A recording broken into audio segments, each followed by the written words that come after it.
Thanks, On Senator. February 23rd, in your nomination hearing, I asked, will you follow the law? And it was in reference to the Hyde Amendment back then and some other things.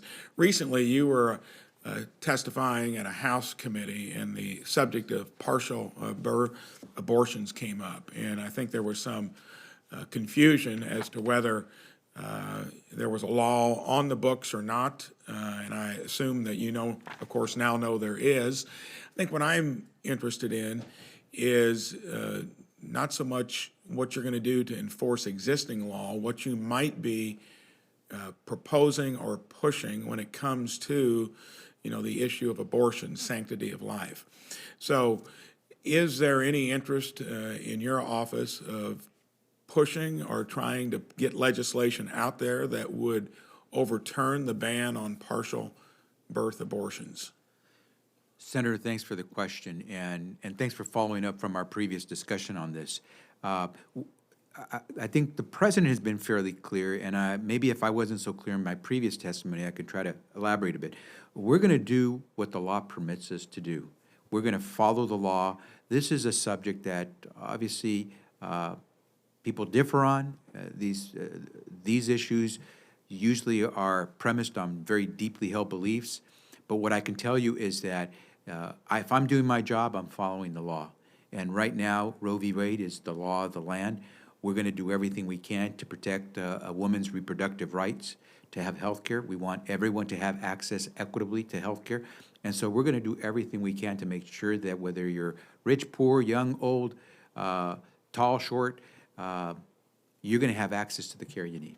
So the current law incorporates the Hyde Amendment, and in the president's budget, that is a clear omission. So does that mean that, and were you part of the formulation of the budget, you know, that would have that not as part of it? And that's been around since 1977. So when you hear statements that would be unclear about an existing law of partial birth abortions, which you actually voted against that law, the one banning it, it would give many of us pause in terms of what might be done.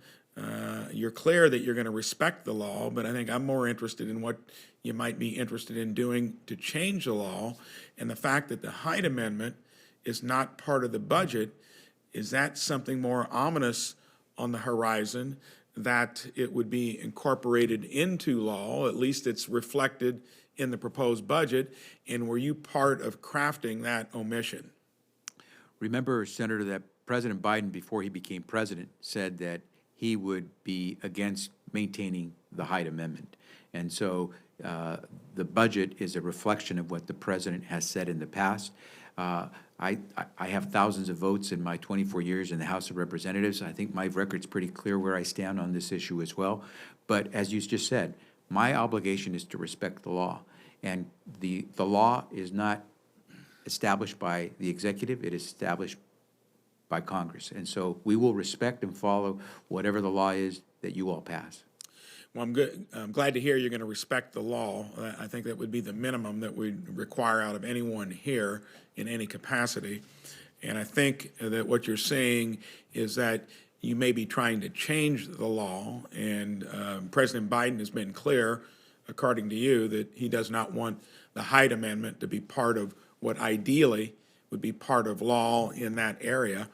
And then what would worry some of us is that then the next step might be taken to where partial birth abortions come into play. And I think it's just good to be honest about what one's intentions are. And we're in a climate right now when it looks like there's a lot out there legislatively. And for any of us that are passionate about the sanctity of life, it is something, obviously, we would love to know clearly, you know, what the intentions of the administration would be, your intentions, and lawmakers as well. So I think that we're not going to get any further on that topic here today, but I thought it was definitely worth mentioning. Senator, look forward to working with you. The art of compromise and the ability to come together is what makes this democracy work. And so we don't have to have the exact same views to be able to get things done for the country. Thank you. Thank you. Thank you. Mr.